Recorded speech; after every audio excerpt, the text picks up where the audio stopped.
আমি কিন্তু এতদিন ধরে অর্থাৎ এই পর্যন্ত এই যে জন্মান্তরবাদ, যেটা নাকি হিন্দুদের সনাতন ধর্মের একটা দৃঢ় বিশ্বাস যে মানুষের পুনর্জন্ম হয়, অর্থাৎ আগের জীবনে কাজকর্মের উপরে ভিত্তি করে পরবর্তীতে নতুন করে জন্ম হয়।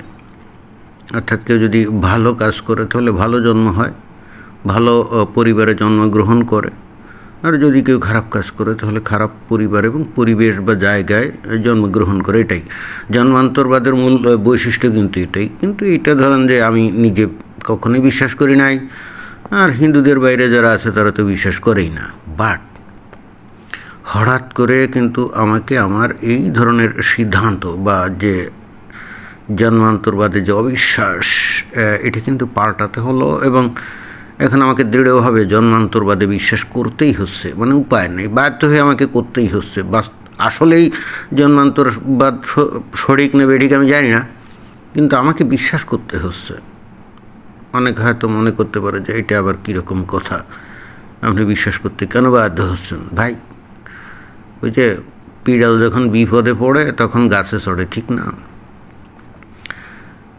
জন্মান্তরবাদ যে সত্য তার একটা জাজ্বল্য প্রমাণ, 1 নম্বর প্রমাণ, এবং আমার মনে হয় যে এক অদ্বিতীয় প্রমাণ, সেটা হলো যে আপনি বাংলাদেশে জন্মগ্রহণ করছেন।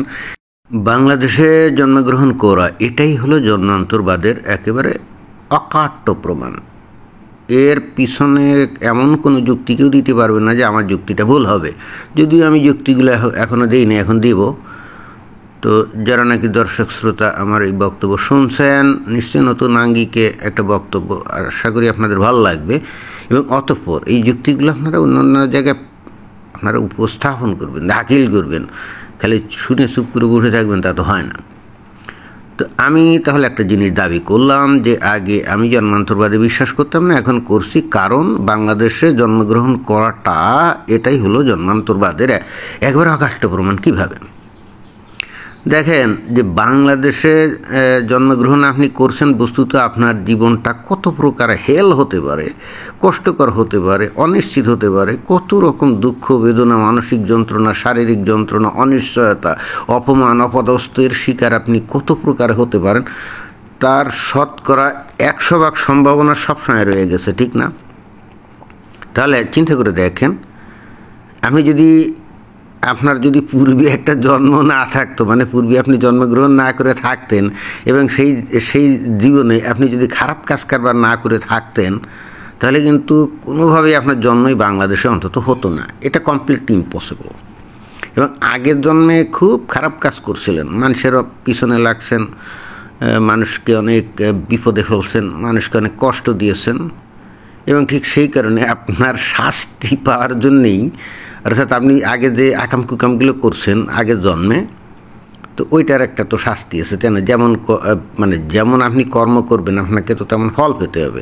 এখন ওই জীবনে হয়তো আপনি ফল পাননি, সামহাউ আপনি এসকেপ করছেন। ধরেন আপনি পৃথিবীর কোনো উন্নত দেশে জন্মগ্রহণ করছিলেন, বা যে কোনো দেশে জন্মগ্রহণ করছিলেন, সেখানে আকাম কুকাম করছেন, বাট সামহাউ আপনি নিজেকে ওই খারাপ কাজের জন্য যে শাস্তি, এটা আপনি এসকেপ করে গেছেন সামহাউ। কিন্তু তাহলে তো বিজ্ঞানের ওই ফর্মুলা, যেমন কর্ম তেমন ফল, যেমন কর্ম তেমন ফল, এটা আসলে ওই যে নিউটনের 3য় সূত্র দিয়েও কিন্তু করা যায়।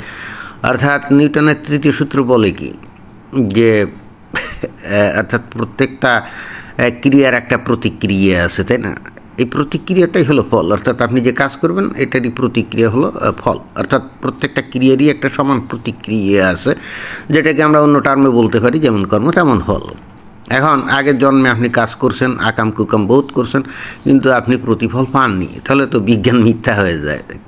তা তো হতে পারে না, বিজ্ঞানের আইন কানুন তো মিথ্যা হতে পারে না। ফলে হচ্ছে কি, অতঃপর আপনার ওই আগের পাপের প্রায়শ্চিত্ত করা বা শাস্তি পাওয়ার জন্য আপনাকে বাংলাদেশে জন্মগ্রহণ করতে হয়েছে, যাতে করে আপনি বাংলাদেশে শারীরিক মানসিক আপনি প্রচণ্ড নির্যাতনের আপনি যাতে শিকার হন সার্বিক দিক দিয়ে। দেখেন তো বাংলাদেশে আপনি যখন জন্মগ্রহণ করলেন, তাই না, এই জন্মই অনেকটা আপনার আজন্ম পাপের একটা ফলাফল হিসেবে আপনাকে মানতেই হবে। কারণ তা যদি না হয় তাহলে অন্তত আর যাই হোক বাংলাদেশে আপনি জন্মগ্রহণ করতেন না।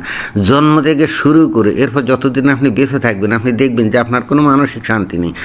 পদে পদে আপনাকে কষ্ট করতে হয়, পদে পদে আপনাকে বেইজ্জতি হতে হয় অথবা হওয়ার আশঙ্কা থাকে, আপনাকে বঞ্চনার শিকার হতে হয়, অপদস্থ হতে হয়, তাই না? এটা কি এখনও ব্যাখ্যা দিতে হবে কীভাবে এগুলো হয় বাংলাদেশে? বর্তমানে বাংলাদেশের যে মানুষগুলো বসবাস করে প্রত্যেকটা লোককে জিজ্ঞেস করবেন, যত লোক আছে এমনকি যারা নাকি চাঁদাবাজি করে টাকা পয়সা আয় উপার্জন করছে, এই 5 আগস্টের পরে চাঁদাবাজি করছে, আওয়ামী লীগের বাড়িঘর লুটপাট করছে বা চাঁদাবাজি করে লক্ষ লক্ষ কোটি কোটি টাকা ইনকাম করছে, আপনি যদি তারেও জিজ্ঞেস করেন যে ভাই তুমি কি সুখে আছো, তুমি কি আনন্দে আছো, ও বলবে না সুখে নাই। কারণ কেন জানেন? ও যে চাঁদাবাজি করছে, লুটপাট করছে, আর একজনের তো ধরে মেরে নিয়ে আসছে না, ও কিন্তু আতঙ্কে আছে কখন কলকে উল্টাবে, মানে পরিস্থিতি চেঞ্জ হবে, ওর পালায় যেতে হবে বা পলাতক জীবনযাপন করতে হবে অথবা গণপিটুনির শিকার হতে হবে, ও কিন্তু আশঙ্কায় আছে। অর্থাৎ ওই যে টাকা পয়সা চাঁদাবাজি করে আয় উপার্জন করছে বা বিভিন্ন কায়দায় আয় উপার্জন করে ও যে খুব রঙ্গ তামাশা আছে, মানসিক সুখে আছে, যেটা নাকি হওয়ার কথা, সেটাতে কিন্তু নাই। কেন নাই? কারণ ওই যে পূর্বজন্মেও পাপ কাজ করছিল, খারাপ কাজ করছিল, বাংলাদেশে জন্মগ্রহণ করার পরে ওর যত কিছুই হোক না কেন, যত সুবিধাই পাক না কেন, it does matter at all, he must have to suffer. তাকে দুঃখ যন্ত্রণা ভোগ করতে হবে। এবং একই সঙ্গে এই যে মনে করেন যে বাংলাদেশে জন্মগ্রহণ আপনি করে ফেলছেনই, তাই না? এখন তো দুঃখ যন্ত্রণা আপনাকে ভোগ করতে হবে আগের জন্মের। কিন্তু দেখেন যে কোনো কায়দায় যদি আপনি বাংলাদেশ থেকে একটা ভিসা টিসা নিয়ে কোনো উন্নত দেশে আপনি যদি ভেগে যান, তাহলেও কিন্তু সেটা ওই মানে জন্মান্তরের প্রমাণ। কীরকম জানেন? মনে করেন যে আগের জীবনে আপনি আকাম কুকাম বহুত করছেন, কিন্তু ফাঁকে চোখে দিয়ে একটা ভালো কাজ করে ফেলছেন। আকাম কুকাম মনে করেন 100টার মধ্যে 90টা করছেন, তো মনে করেন 10টা ভালো কাজ করে ফেলছেন। তো 90টা খারাপ কাজের জন্য আপনাকে তো বাংলাদেশে জন্মগ্রহণ করে অপদস্থ হতেই হচ্ছে, তাই না? কিন্তু তাহলে 10টা যে ভালো কাজ করছিলেন এর জন্য একটা আপনার ভালো প্রতিফল দরকার না?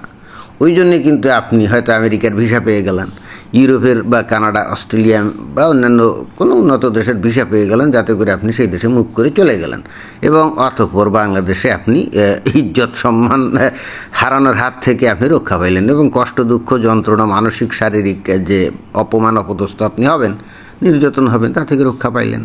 এটাও কিন্তু সেই জন্মান্তরবাদের প্রমাণ। আমি জানি না আপনারা এখন কি ভাবছেন, বাট সত্য কথা বলতে কি আমাকে কিন্তু এখন এটা বিশ্বাস করতেই হলো। কোনো ওয়ে নাই। আপনি পূর্বজন্মে ভয়ঙ্কর আকাম কুকাম খারাপ কাজ না করলে আপনার জন্ম কোনোভাবেই বাংলাদেশে হতো না। আপনার তাহলে জন্ম হতো আমেরিকাতে, ইউরোপে, জাপানে বা অন্য যে কোনো একটা দেশে জন্ম হতো। অথচ এই সমস্ত দেশে জন্মগ্রহণ না করে আপনার জন্ম বাংলাদেশে কেন হলো? বোঝা গেছে? তো এটাই ছিল বক্তব্য। ধন্যবাদ।